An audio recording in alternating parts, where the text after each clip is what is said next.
When you're in your mid-20s, you really only have three options. Get married. Get a master's. Or run a marathon. Or make a podcast. So I guess that's four options. Hi, I'm Brian. And I'm Francis. And welcome to this week's episode of the Zone 2 podcast, where we explore all there is to know about the wondrous world of running.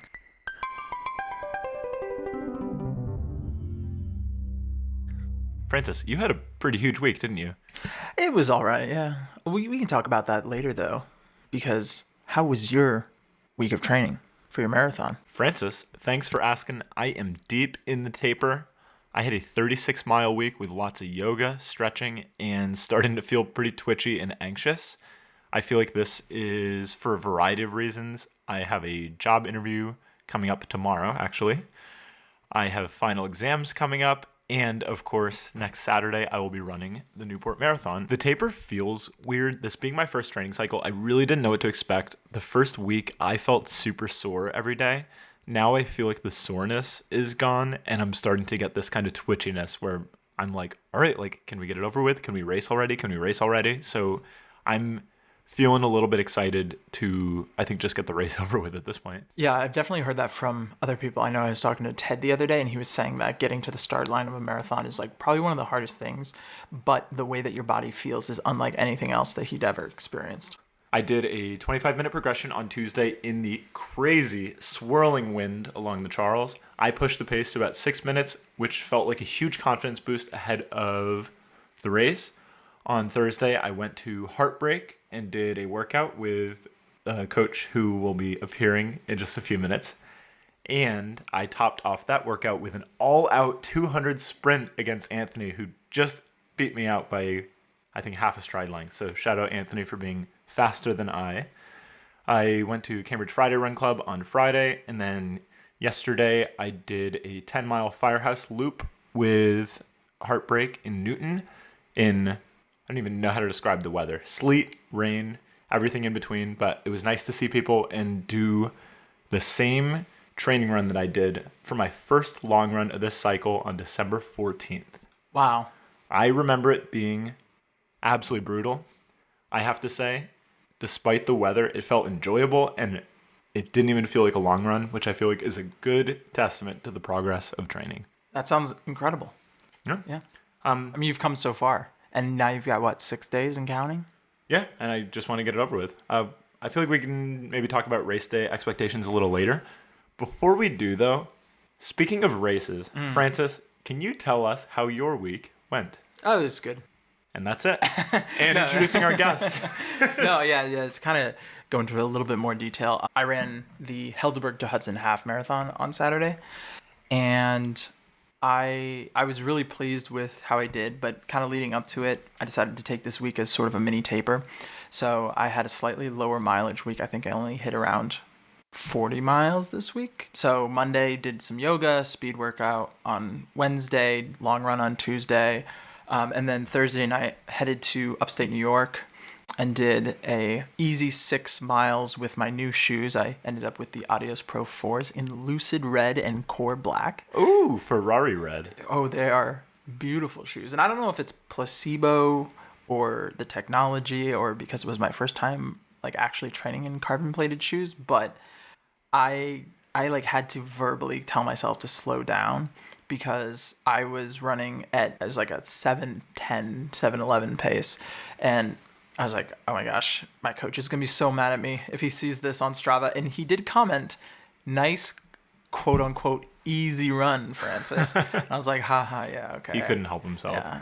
Well, I don't know. I feel like with shoes like that, it feels wrong to run slow in them. And it almost feels like you're hurting the shoe when you run slow, like you're scraping on the tread because you're like trying to slow yourself down.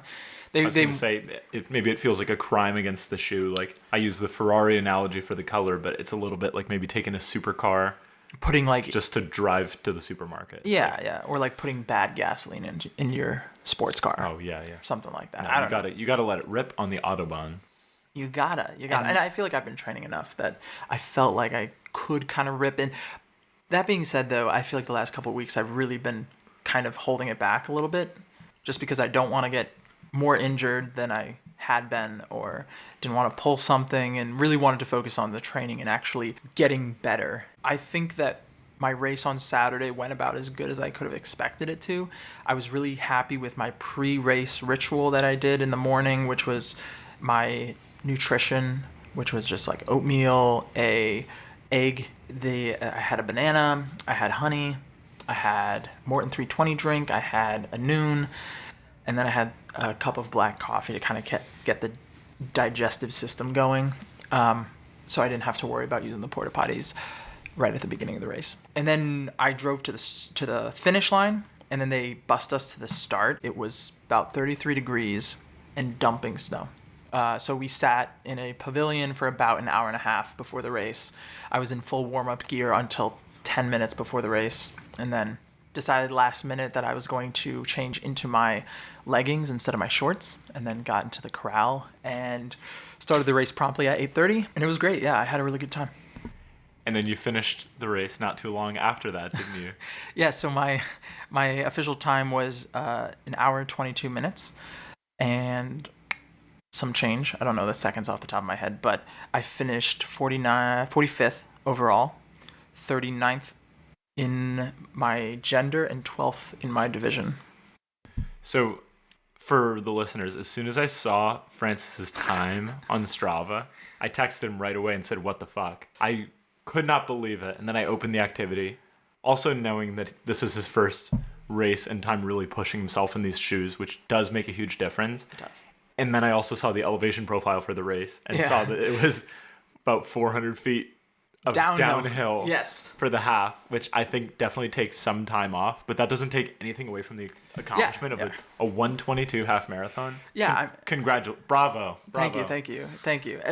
I had a really good time. It was definitely one that I knew I was going to PR. The question was by how much? And I think being able to do it by more than 10 minutes was not only a testament to the downhill nature of the course itself, but also the amount of work that I'm putting in. Because, you talk about, yes, it was all downhill, but that's only going to take you so far. And I think it was a real confidence boost for me, because it was an opportunity for me to just let loose and not worry about anything, not worry about my heart rate, not worry about my pace, and just do what felt good. Mm-hmm. And yeah, I was pushing myself. And yes, I was trying to run a competitive race, but I think being able to just turn on the jets, leave all my cares behind, really kind of re-inspired me with all the training that I was doing. I think this was a really, really great experience and kind of re-energized me to okay, now we're going to get back into training and just continue on. I got a month till my marathon. How much more progress can I make? So I was really excited with it. Yeah, I was going to say, you have a new twinkle in your eye. Yeah, you seem regenerated. Yeah. No, what can I say? It was a little fast. Yeah, and then my coach came up from downstate New York and watched, which I thought was really cool. So shout out Coach Kev. He actually was in Florida the previous week for the indoor world championship of track. He runs professionally for a team. Wow. And his team won.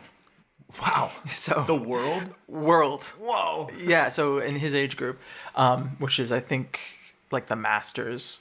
So anyone over the age of like 50 or 60. So, yeah. I was like, damn. He had his jacket on, he had his USA jacket. Oh, that's so cool. I know. I was like, okay, wow. Oh, he's serious. Shout out Coach Kev. Seriously. That's huge. Yeah, congratulations to you on a strong half marathon. Thank you. I'm sure that feels great at this point in your training cycle. Mm-hmm. I was thinking a little bit about it. I remember running the half in the fall and it being so much fun. And I think a half is such a great distance where you can go and do it. And it's not like a marathon is a long way to be running. And I'm definitely excited for next Saturday, but boy, am I nervous. But I feel like when I've been doing 16, 18, 20-mile long runs every weekend for 4 months now, I think it would be so fun to put the shoes on and just go rip a half marathon. Oh, you could 100% do it, and you would blow your socks off and everyone else around you. I'm hoping for it. Yeah. I just signed up for the Cambridge half marathon again. I need to do that as well. And you should do that as well. I should. I think we should get a whole gaggle together and then afterwards celebrate with the pie bake-off. All pie is good pie. During marathon training, it sometimes feels like there aren't enough hours in the week to run all the miles, eat all the food, and handle all the life stuff in between. I am personally convinced that tonight's guest is a literal time traveler, someone to whom the physical laws of time and space simply do not apply. So on that note, let's welcome Heartbreak Coach, 15-time marathoner, and 2025 Boston Marathon runner, UP Nguyen, to the podcast. Welcome, UP. All right. Hi, Zone 2. Stoked to be here. So, UP, let's start from the beginning. I was wondering if you could tell us a little bit about how you made your way into running. Yeah, I was a sophomore at Brown University, and a good friend of mine at the end of, I think it was like, no, the end of freshman year, she had this like shiny medal around her neck. And I was like, yo, where'd you get that? She said, I just ran the Providence half marathon. And I was like, anything that Colette can do, I can do too. And so the next year, sophomore year, like no training, nothing, just like ran it off of like youthful like arrogance and ran my very first half. It was not a good time per se, but I was still proud of it because I was like, whoa, wait, like I can go the distance. That was really, really cool. I will say that through the rest of college, I would like sign up for random races here and there just based off of like vibes or like, oh yeah, like I wonder if I can do that. But I didn't take running and training and racing seriously until I moved to Boston after graduating college in 2019. And I remember in my Uber ride back to my first like post-college apartment, all of these runners were on the Charles at every single stoplight. I was like, okay, like cool. I need a new hobby. Boston's a running town. I think this is the home of like the Boston Marathon or something. Yeah, I heard that race let's is do kind it. of a big deal. Yeah. I was like, all right, this is kind of a big deal. So that's when I started more seriously running and thinking about what I wanted to get out of it, I'd say. The half marathon is such a gateway distance to training for marathons in a way.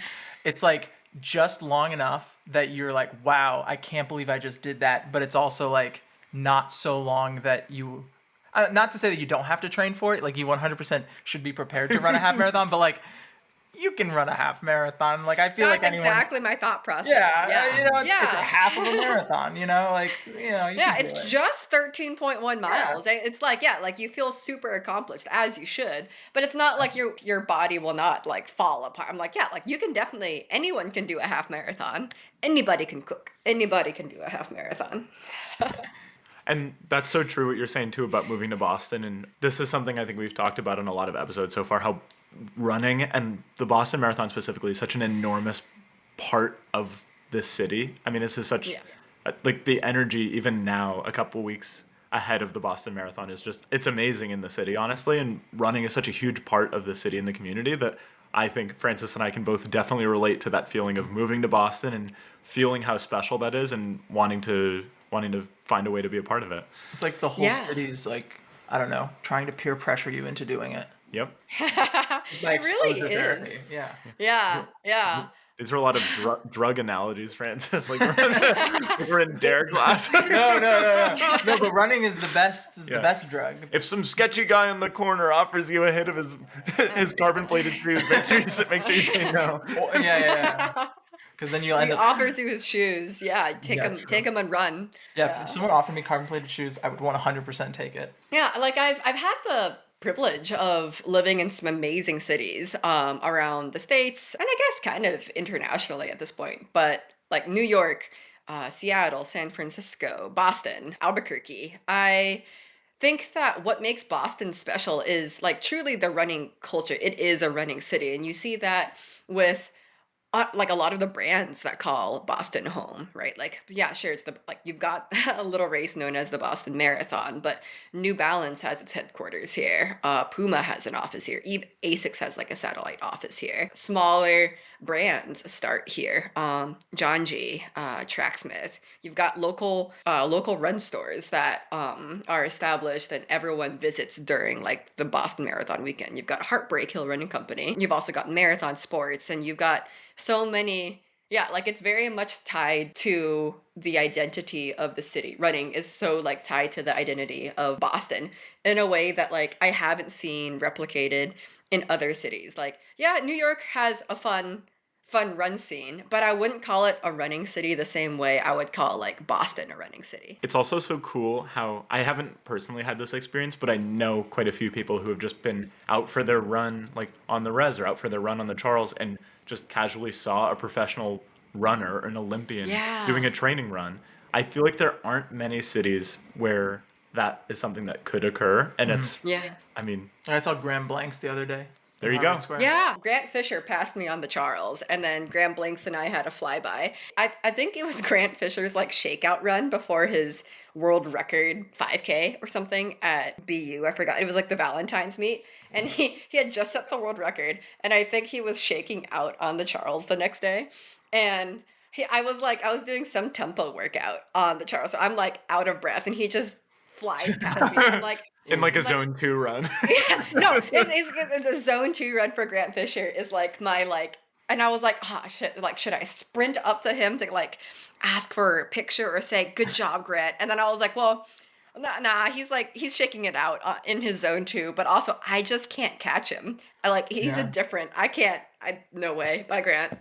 If I'm ever in that situation, I think I'll chase him down and ask him to be on the podcast. If you can catch him. Yeah. If I could catch him, that Yeah. would be If my. you can catch him. So, Yupi, you mentioned all these different brands and companies that have their headquarters in Boston. You are also a coach for Heartbreak, in addition to your own running career. So I'm curious if you could tell us a little bit about how coaching has changed your outlook on the sport and the community around it. Yeah, it doesn't really like hit me honestly that like I'm a coach sometimes because I'm like, okay, like I've coached for Heartbreak. I've also like done some coaching work with some like local high schools, and it's funny because I don't actually think of myself as like not necessarily athletic, and I don't think you have to be like a good runner to be a good coach. And it like I think about what exactly like the purpose of a coach is. And when I look back on like the great mentors of my life, the great coaches, you could say, I think they helped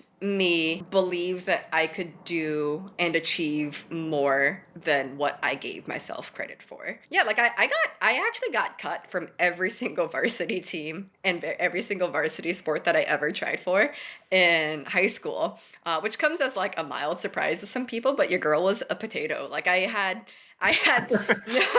no athletic like experience, and that comes a little bit from like my background. I'm the daughter of refugees from the Vietnam War, and like culturally girls from like traditional Vietnamese cultures just like don't do sports. Couple that with like my parents like just like trying to make ends meet meant that I didn't get exposed to sports until I was like late middle school, early high school, when a lot of my peers had been doing like soccer since they were like 5, or like track, and like, yeah, they were like highly trained. And I was like this like diamond in the rough. Yeah, like I was just very eager. And I remember getting like dusted by all these girls at track practice. And I was like, man, like I can barely hold this pace for this distance. What's the point of it? And my coach was like, at the beginning of the season, you didn't think that you would be here where you are now, and look at how far you've gone. And at the end of the day, like that's all that really matters. You're probably not going to go to state.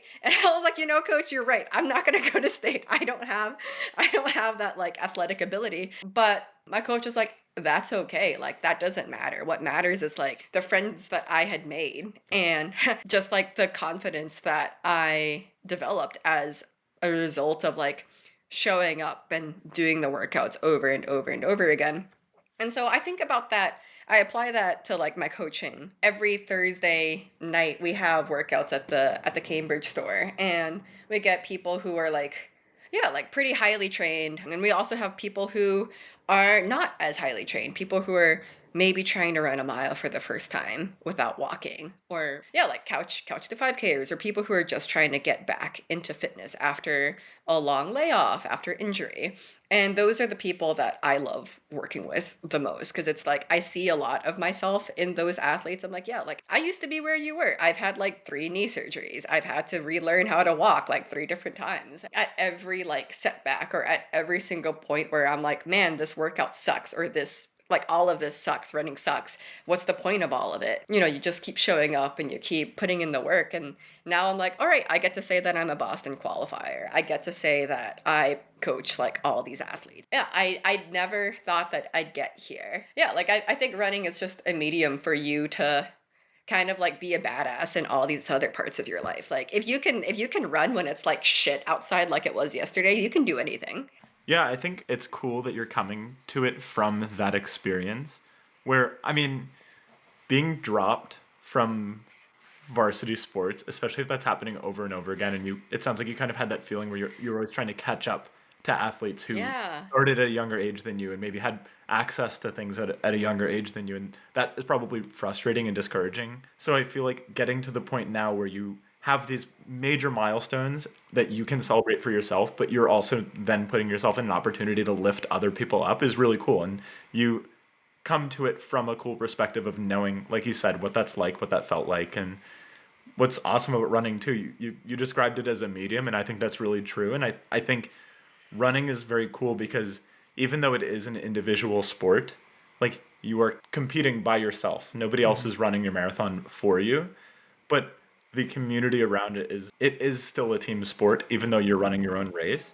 And when you run your own race, it's not about, I think, to quote Ted Lasso, a great and a good source of inspiration perhaps. It's not about winning and losing. It's about helping your athletes to become the best versions of themselves. Yeah. So Yeah. you are striving to be, what did you say, Francis? Better than you were 2 months ago, right? Yeah. Yeah. Yeah. Yeah. Oh, Yeah. I've heard so many good things about Ted Lasso, and I'm like, everyone's told me I should watch it. It's like exactly my shit, and I haven't yet, but maybe I should get Apple TV Oh, then just to, yeah, yeah, get a free trial or finagle it from someone. It's Yeah. worth it. yeah. Do you think that anyone is capable of being a good coach, or do you think that there are certain traits that are inherent to some people that are better suited to be coaches? Because Oh, that's a great question. I've had people approach me and ask me to coach them. Oh, come on. Aw, Brian's No, like, I- this no, guy? no. This guy? But I know, right? I was like, what are you talking about? And my biggest hesitancy is leading someone down the wrong path. So I'm wondering, like, what's like the top trait you want to have as a coach, and what's the one thing you want to avoid as a coach? Interesting question. I think not every coach is for every person. I think like people react or respond differently to, yeah, like different coaching methods. Like me personally, I do really well with tough love. Like I need somebody to kind of like get in my face and be like, "You little punk ass, like come on, like you have another, you have another few reps in you. You know you can like kick it a little bit." And it's really funny because that's like the exact opposite of how I coach. Like I'm never gonna say that to my athletes. That's Give them the tough love. Yeah. Yeah, Yeah, that yeah. makes sense. Yeah. And that's, yeah, I think to get the most out of coaching, I think like maybe like define your goals. Like what exactly am I trying to achieve, and make it like specific, not just like, oh, like I want to like run more, but like what does that mean? Like I want to hit 30 miles a week instead of like 15 miles a week. And then once you have a goal, yeah, think about what kind of like, I guess like stimulus works best for you. Are you a tough love? Are you a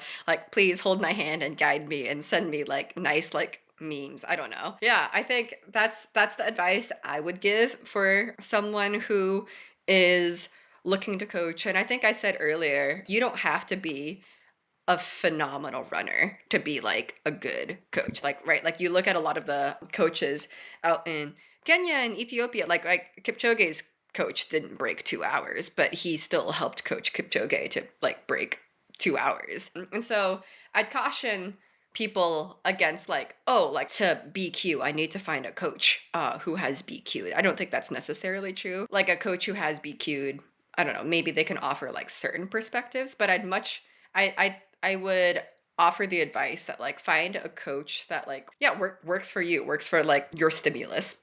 Yeah. I think that makes a lot of sense because what I found from being coached myself is that it's the communication of the athlete to the coach that's the most important. And the coach being Mm-hmm. able to express why certain workouts are needed or why you're Yeah. doing something a certain way Mm-hmm. is almost more important than whatever it is that the coach himself has accomplished or herself has accomplished. Strava's helpful for Coach Kev knowing that you're doing your runs, isn't it? Yes, yes, it Yeah. is. Yeah. I ran so at my half on Saturday, my coach actually drove up from he lives like in downstate New York. He drove up to Albany to cheer me on, which I was very thankful for, and I really enjoyed seeing Oh, him that's there. cute. Yeah, I know. Good, That's good Aw. right? support. Yeah, that's cute. Yeah. So, UP, running, I think, is having a big moment right now. I think we're definitely feeling it in Boston, but it also seems just on social media and kind of across the world that there's been this big boom. I'm curious where you think this boom is coming from and where you see it going or how the sport potentially changing in years to come. I have given this a lot of thought actually. This is like a question that I was like kind of excited to possibly answer. I moved to Boston up in yeah, back in 2019 and it was already popular, but like comparing where we are now to where we are then, absolutely. Like the roads are just a lot more like cluttered, the tracks are a little bit more cluttered. I think it's part of it stems from COVID for sure. Like there we couldn't do anything besides run. I know that my running definitely picked up during COVID. I was like, all right, well, I guess I'm just gonna run because there's nothing else to do. And during peak lockdown, actually, that was like the first time I averaged like 45-mile weeks was because I was like, I'm not Wow. It's the yeah, best way to get 6 feet away from people, right? yeah. Just truly run far, far away. And I think it has its roots in the pandemic, but I also think that like as people started running more, like the I can talk about how, like all the good things that come from running all day, but we don't have enough time for that. People just feel good, right? Like they're like, "Whoa, like I can't believe that my body just did that. Oh, I've got these like great chemicals in my brain like from going on a run. Oh, like it's I people just dream a little bit more when they run consistently, I think. And not only that, but I think like as more people ran, like I'm seeing now as I spend more time in New York, like this like intersection of running and fashion. Like back in the day, people only like you needed shoes. And maybe some people ran barefoot, but you need like it was like the most like easy to enter sport. And I'm seeing this like revolution now where like people are like, all right, like I don't want just any shoes. I want like the best shoes. I need a hydration pack. I need the best goose. I need yada yada yada yada yada. Yeah, and a lot of people have the disposable income for that. Like they're like, oh, like if this thing can help me run faster or better, I'm gonna I'm gonna spend money and like go for it. And I think like yeah, like you see race registrations go up across the board. Like I work for Brooks, the the running shoe company, and we're also talking about like how yeah, like 2020 and onwards our revenues have just like spiked, and we're seeing that for our competitors also, and we're like trying to differentiate ourselves. We're like, oh yeah, like how can we capture, I think another part of it is before 2019, people who identified as runners were like maybe like former athletes or people who were like already kind of athletic. You wouldn't get necessarily like a walker or someone who was more say like sedentary to like identify as a runner, but at like some point in the past like 3 4 years people just started moving more, and we're trying to like at least at Brooks we're trying to like appeal to them. We're like, okay, hey, like we've got shoes for you too. And like you see Hoka doing a really, really good job of like marketing to them. We're like, hey, like we've got these max cushion shoes that will make you feel really good. And I think people have realized running doesn't have to be painful. That's another thing. I think like right, like running was used as like punishment back in the day. Oh, like it's a terrible name, but like we're running suicides because you did poorly at the game, or like we're gonna make you run a mile for punishment. So people associated running with punishment, but now people get to define running for themselves. They're like, oh wait, like running doesn't have to be this all out like sprint for like 4 miles. It can be a nice casual pace, and it can be whatever I want, and it can be fun, and I can look good while doing it, and I think there are so many different factors that have created this running boom. And as we move forward, I think I will never want to gatekeep running. I feel like everybody who wants to run should run. Anybody, like, yeah, like putting one foot in front of the other, like, hell yeah, you're a runner. I don't care what pace you go. I don't care how far you go. What I do care about is how you, like, I don't know, like, treat people around you. I'm kind of seeing that with tracks, for example, right? Like, whenever I go to Brooklyn to do track workouts, you've got everybody who's like just like trying to make use of like this one resource, and Brooklyn's like crazy populated. You like, people are like throwing elbows and like, and I think a lot about like, yeah, like running is for everybody, but I kind of wish that people were more like kind about like taking up that space. And maybe that's like a reflection of our current like climate, but I'm not sure. I feel like I've noticed this a little bit in the boom in the outdoor industry, and you work as an Yeah. outdoor guide as well, so I'm sure we could talk a ton about this. But I am not a gatekeeper, but the other side of it is you have people who don't understand like principles of leave no trace, and then they're like Yeah. leaving their litter on the trails, or they don't know how to like safely prepare for a backpacking trip, and there have been like several instances of unprepared hikers like hypothermia, serious medical issues, or even dying Yeah. just because they're not prepared. They're not prepared. They don't know any like better. So I think, yeah, like completely.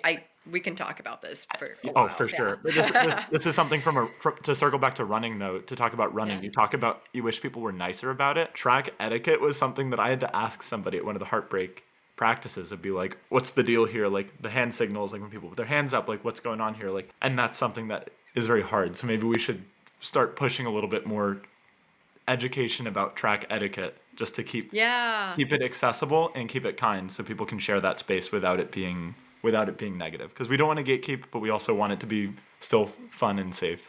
Exactly. And not just like tracks, but like sidewalks, right? Like if you're part of a run crew and like you're like taking up like this entire side, like in some ways that's fun, but like there's also like we're not the only people like taking up like the sidewalk, right? Like there's a bunch of people just like trying to go about and like live their lives. So if you see like a giant pack of people, like, oh, like say like single file, or like, just like being mindful, I guess, of like other people and spaces around. Because I've started to hear chatter just like from my non-running friends. They're like, oh, like running, they're a runner, it's a red flag. And I'm like, oh my God, like Those no, damn no, runners in not their, this. their herd, Yeah. their light up shoes or whatever. Oh, they just keep talking about their run club. That's all they Yeah. ever talk about. And I'm like, no, It's not- no. Right? It's People not who aren't in concept. run clubs hate people in run clubs. Clubs. I wonder Yeah. too where that comes from, the sort of like ill preparedness. And just from hearing you guys talk about it, I feel like we're so used to seeing, I guess, like an advertisement for a product and buying that product and then having that and experiencing that product. But now with social media, we're not necessarily being advertised products, but we're being advertised lifestyles and the opportunity to go and do things.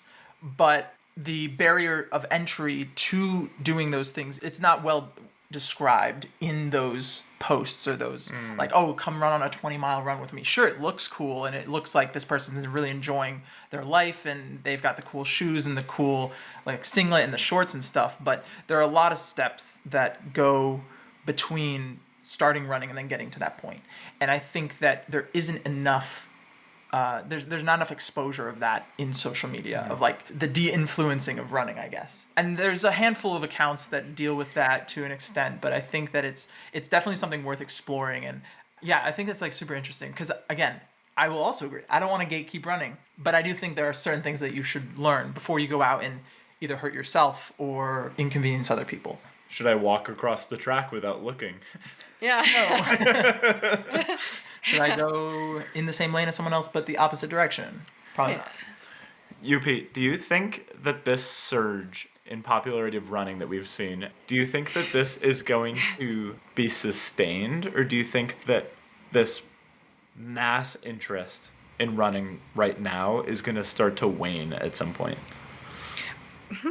I think it'll probably wane at some point. I don't think it'll happen anytime in the next like 5 or 10 years, but like I mean like I'm It's funny because I think back on my running journey, and I used to be like, I guess I still am, like a running nerd. Like I read all like books from like Dina Castor and like training and living in Kenya and like the running with the buffaloes. I used to be this huge like running buff, and then I left the running season of my life and entered this like mountain guiding season, and I like got super deep into that and like extrapolating from like my experience, and I think about like, yeah, like running has already experienced like several booms. Like I think there was a big boom in like the I don't know, the 70s or something, and then it like died. I think like some the 80s weren't as good, and you can like track like how US Olympic athletes performed and kind of like matched that. And then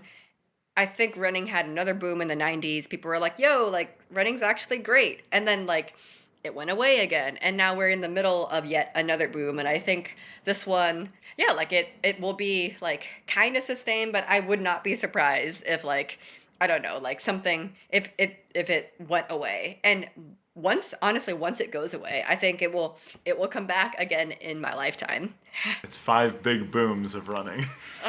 Oh my god. Boom. Boom. So Uh, let's talk about Boston. Let's talk about the Boston Marathon. There's going to be thousands of people running. There's going to be hundreds of thousands of people spectating. They say it's like 1 million spectators. Is it actually? It's like it's over something like 500,000. that, yeah. Oh my God. It's yeah. That's so many. It's a And lot. you're going to see every single one of them because you qualified this year for Boston, which isn't always that easy. So qualifying this year, 2025, what was the experience of getting your bib? Okay, so this was actually qualifying for Boston is like really, really hard. And though I technically qualified, I had missed the cutoff. I forget what exactly it is. It's like for the opportunity to like run Boston, I think you needed to do like 6 minutes 51 seconds, something like that, below the qualifying time. I was 6:30, and I remember like damn, through Heartbreak actually. So Heartbreak, we're super involved in the local running community. Mile 20 is home to our Newton store. We just do a lot generally, both during marathon weekend and year round.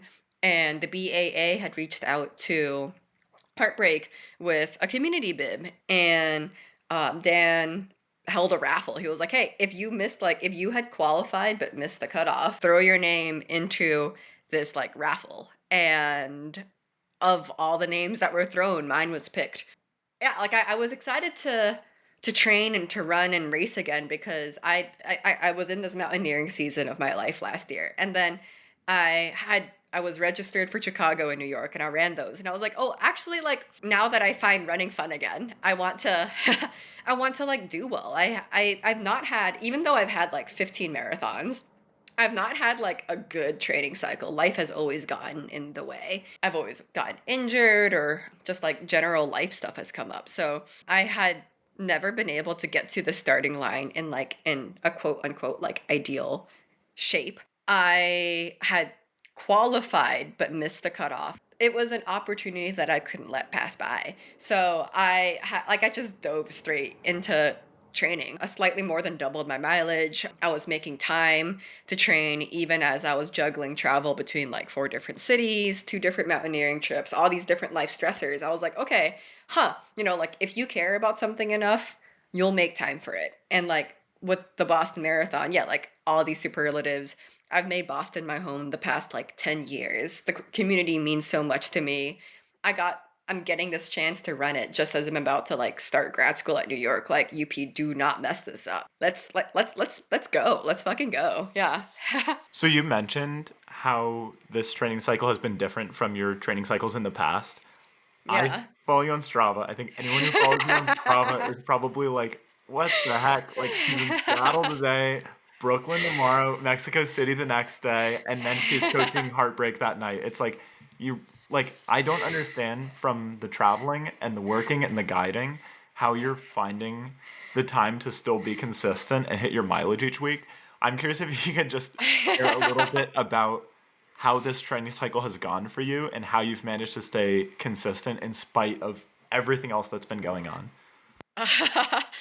I'm still finding the answers to this question. I don't think I sleep much. Or if I sleep, I'm sleeping while doing something else. Like taking the Amtrak Regional Northeast Regional 85 is like my shit.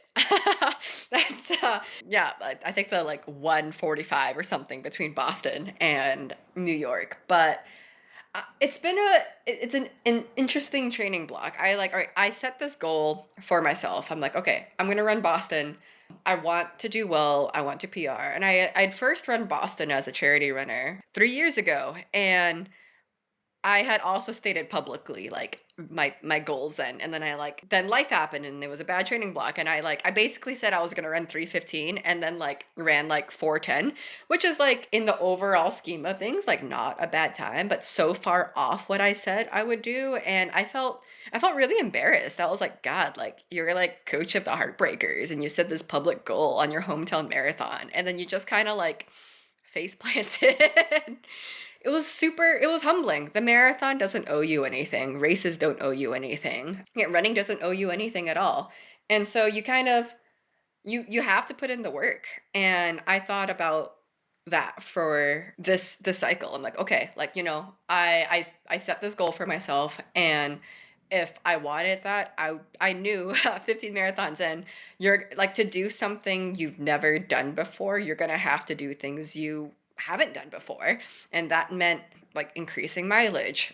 Sure, like it was a weird training block. I had spent a month in Mexico for guiding. I had to fly back to New Mexico for my brother's wedding and my grandmother's funeral, and that happened several times. I had to fly to Seattle for work, and it was just so busy.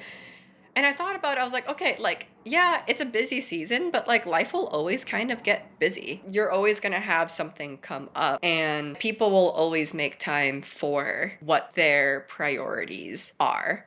And if you care about something enough, you'll make time for it. I made the decision, okay, like if that means that you're doubling a lot of days, that means you're doubling a lot of days. And if that means that like, all right, like you're accidentally getting a month of altitude training in, that means I'm getting a month of altitude training in. That never hurt anybody.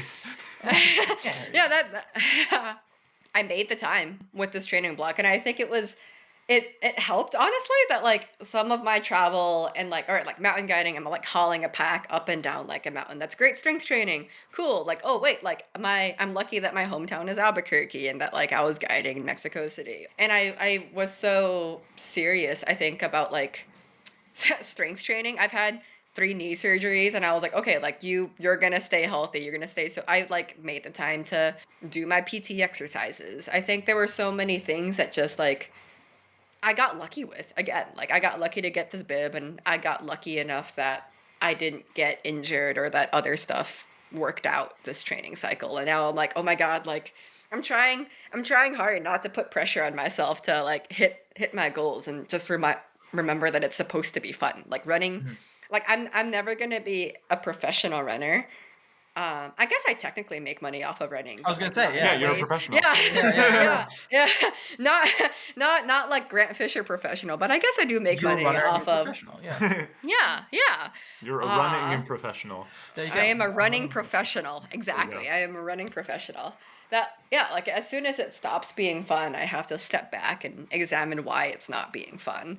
But it's been fun, and I think I definitely get a kick out of my Strava activities. Like people are like, "Yo, like, where are you?" Or I know that like if I post a morning run in Seattle and then like an afternoon run in Cambridge, that I know that's gonna amuse the followers a little bit.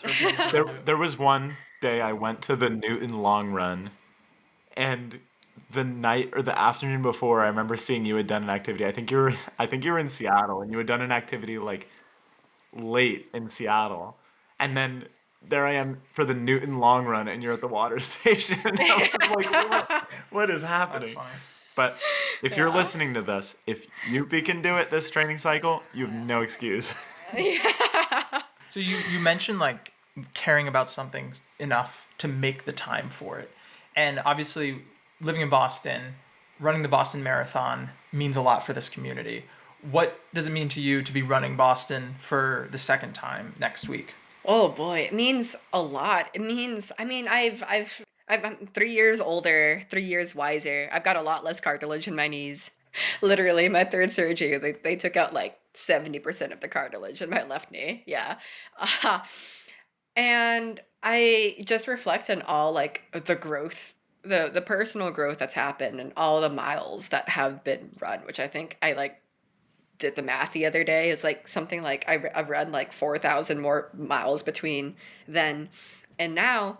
And just like I'm hit with like all of this gratitude. I think there was a lot of ego when I ran it the first time. I was like, okay, yeah, like you be your hot shot, like coach of the Heartbreakers, and you're young, and you're like, yeah, like you ran all these other marathons with like no training. 3:15 is gonna be easy, piece of cake. And then I just got like my face shoved into like humble pie. Yeah, I think I for sure needed that. And like my approach to Boston now, running it the second time, I'm like, okay, like the marathon again owes me nothing. And beyond that, I'm just so grateful for the people, the heartbreakers who, yeah, like I had stated so publicly these goals, and then they still had my back when, as soon as the wheels fell off at mile 12. Like when I ran Boston in 2022, my first cramp was like before the Wellesley Scream Tunnel. I knew it was going to be a long day, and people who were tracking me were like, oh no, like, hey,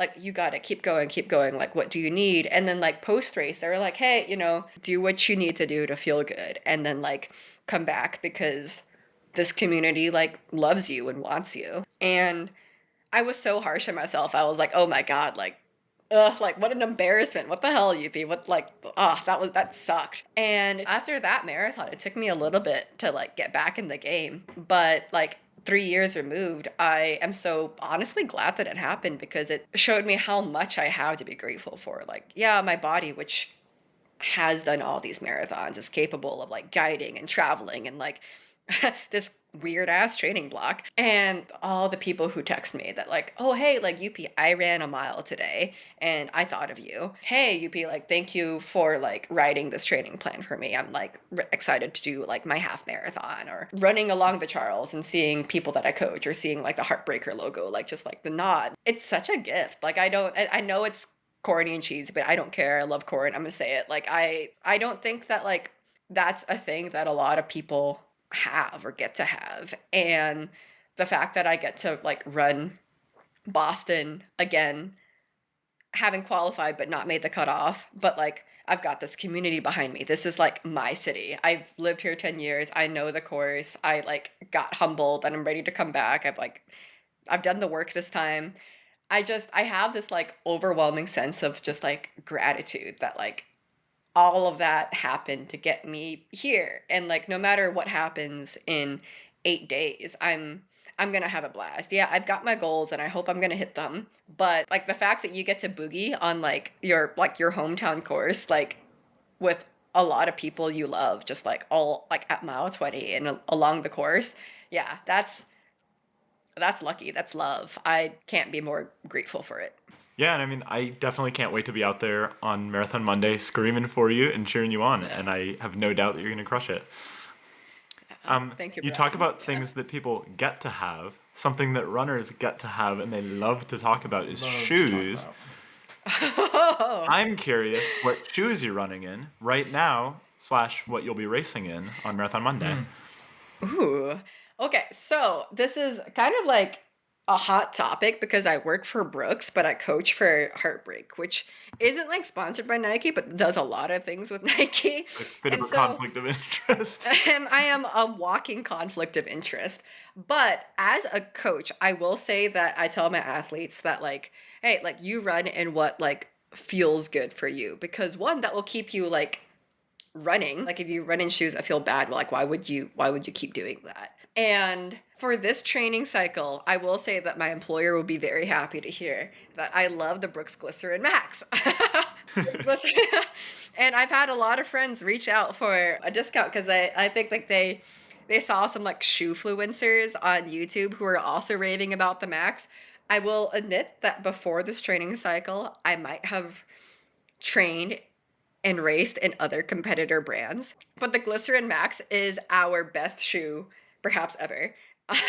I love it. I've got like 300-ish miles on them. Yeah, I think I have 300 miles on them. Need to check my Strava, but they still feel as good as they did day one. And they're good for, yeah, like long runs, easier runs, shakeouts. They're a bit too cushy to use for like a track workout, but like in a pinch, they will do. I think, yeah, like they're great for like my like 40-year-old knees. Yeah, I can't say enough good things about the Max. That has been my workhorse for this training cycle. I'll throw on like stiffer shoes for track workouts, and I've got like a rotation of 6 for that. For some reason, I have so many like track shoes. For race day, I am most likely going to be running, sorry Brooks, in Alpha Fly 3s just because I think I respond best to them. I'm sure they'll understand. I'm sure they'll understand. Hey, if Brooks wanted me to race in Hyperion PBs, they should. Well, I do get a pretty big discount on them, but they should. I was like, what is she gonna say? They should make them better.